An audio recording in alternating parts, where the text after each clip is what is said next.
Hello everybody, we are going to do a couple things today. This is my 4th generation G23 gray Glock 40 cal. The first thing we're going to do is a safety check and make sure everything is clear. First thing we're going to do is take it out of the holster. Make sure you always point in a safe direction. We're going to release the magazine.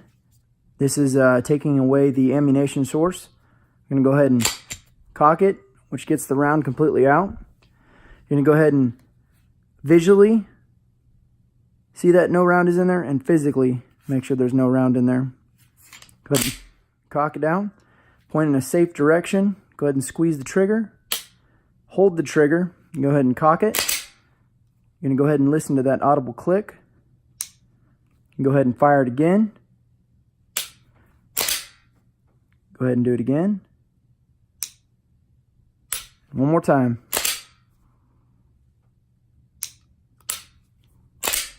Function works. You're going to make sure your safety works, which is this trigger safety.